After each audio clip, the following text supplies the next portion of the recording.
Another week, another episode of Titans right here on the Superfan Show. It's your boy Superfan K. I'm here to break it down with you. Full spoilers, so if you haven't seen the latest episode of Titans, do not watch this video. Latest episode of Titans is called The Fallen, I think, or it's called Fallen. I don't think it's The Fallen, I think it's Fallen. I'm going to be talking full spoilers, even though, weirdly enough, there's not a lot that happened in this week's episode. Like, I feel like the overall story arc of the season didn't really move that much. Other than what happened with Gar and Connor, I feel like most of the stuff that happened in this episode kept things in neutral, or at least it teased things for the future. So at the end of last week's episode, we saw that Dick got himself arrested. After his conversation with Deathstroke and his wife, he went to an airport, he hit a dude in the face, he got arrested for it. And it turns out that this is all part of his shame on me plan. That's right, we have an entire episode of Dick Grayson wallowing in self-pity again, and he's going to blame himself for everything, and I'm guilty, and shame on me, and I deserve to be locked away. And so that's why he goes to prison and apparently gets sentenced in 0.0007 seconds. He gets sentenced to 7 years, no probation. I mean, in fairness, Dick didn't really fight it. I mean, he obviously wanted this to happen. And it feels like something like this would have been on the news, and it also feels like Bruce Wayne, who is as plugged in as anybody in the DC universe, feels like he would have heard about this, immediately come to try to rescue him from prison. But that's whatever. That's not the point of Dick's arc in this episode. Dick's entire arc is not only to retread and rehash a lot of the same guilt themes that we've seen with his character throughout the show, but the primary function of him being in prison this week, besides dodging Cheddar Bob and his weird shady deals, is to lead him towards the identity of Nightwing, something that it feels like we've been building towards for 5 seasons. It actually has been a season and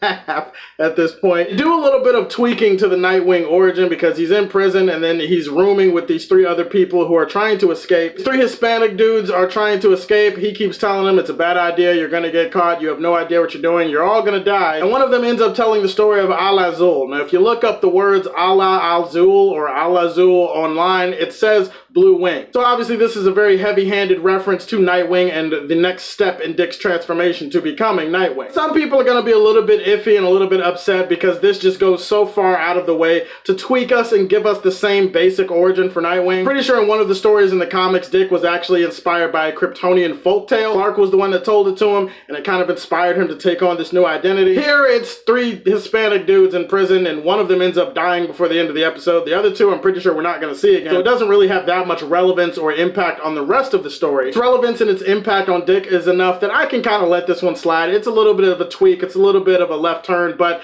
we're still going to the same destination. It's just the journey to get there is a little bit different. Bottom line is this was a pretty decent tease for Nightwing. You don't really care about anybody in this episode other than Dick. Nightwing finally at last. We're gonna see him in the outfit before the end of the season. I'm just hoping that we get to see him in the outfit and we get to see that one-on-one rematch with Deathstroke because I really need to see that. Like, the fanboy in me is crying for it. Elsewhere in this episode, not much happened. Hank and Don are not on screen here, which, thank God. I'm fairly certain the show at this point has forgotten that Rose and Jason even exist. Like, we saw a brief shot of them in a car last week. Otherwise, zip, zero, nada. That's fine. Sometimes I do feel like the show needs to condense its storylines for these characters, but we all know that they're going to randomly show up in a future episode. Then the show's going to tease of what's going to come with them, and then it's going to not focus on them, and it's going to go back to Hank and Don breakdancing in a drug lab or something. We don't see Corey in this episode either, which is kind of funny because Donna, she's looking for Rachel because Rachel ditched her in the car last week. Turns out Rachel's whole plan was to randomly go with Donna for no reason, and then to ditch Donna so that she could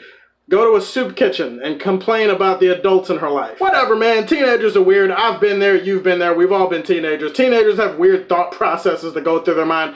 Okay, I'm with it. Donna's doing her little investigative thing where she's trying to find Rachel and she keeps calling Dick over and over again. Everybody this week, from Gar to Donna, they're calling Dick and there's no answer. At some point, I'm just sitting there thinking like, okay, Donna, you've tried Dick I don't know how many times. He's clearly not answering. How about you try Corey? Remember that bestie slash sister thing that you had going on with Corey earlier in the season? Whatever happened to that? How come you're not calling Corey? Corey obviously has a very close relationship with Rachel. I believe it would have made more sense for Corey and Rachel to be together after the end of last week's episode instead of her with Donna, especially if this is where we end up. The entire time she's calling and she's like, Dick, okay, I need you. And I'm just like, just call Corey. Corey could help.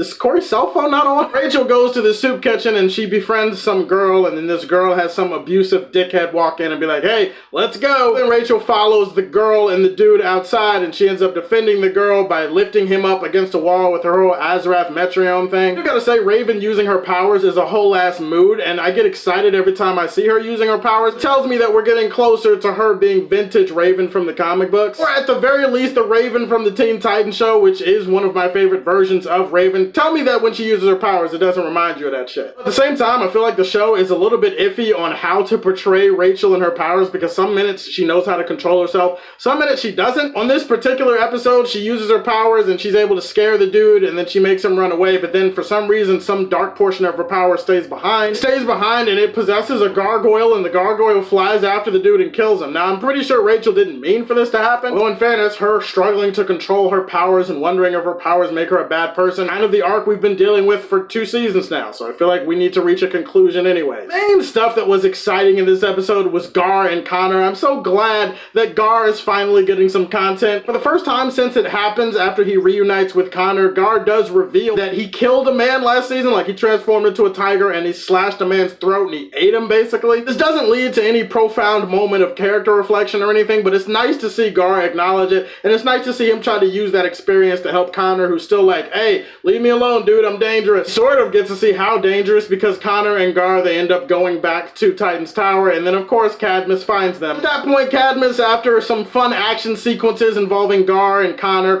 throwing dudes through walls and stuff, Gar does transform into a tiger. Oh my god, Mercy sexy ass. You should have seen the way her eyes lit up as soon as she seen that shit. She was just like, okay, kill the green one. Oh, wait, tiger? Never mind, keep him alive. So Gar and Connor are kidnapped by Cadmus now. It makes sense for Connor because Connor, you know, he's like 2 years old. He's easily manipulated. Mercy definitely tries to get her hooks into Gar the same way, but Gar is just a straight up dude at this point. He's like, no, I want to be a Titan. I want to be a hero. That's what I want to be. It is kind of ominous at the end of the episode when Mercy's like, he wants to be a Titan. I think that's an excellent idea. We should let that happen. You know how this is going to go down now. I mean, you can tell that Mercy's going to try to let him become a Titan again and try to use him to lure the rest of the Titans so she can get all of them in for Luthor. We're fast tracking towards Nightwing, which is a very good thing, and it is setting up for an epic rescue attempt for Cadmus. The rest of the Titans, I'm pretty sure this is what the story is leading to. Is it just me, or has the show completely forgotten about Deathstroke, at least until the end of the season? Because obviously Deathstroke is like, my war is over, but don't put the Titans back together. Deathstroke is like the strongest thread in this season of storylines that have gone all over the place. So it just makes me curious if we're not going to see Deathstroke again until the finale. Guys, those are my thoughts on the episode this week. Tell me, what did you think about the episode? Put that in the comment section down below. Please like and subscribe to the Superfan Show, and as always, if you like what you see, tell me how you feel, and stay tuned to hear more from the Man of Steel.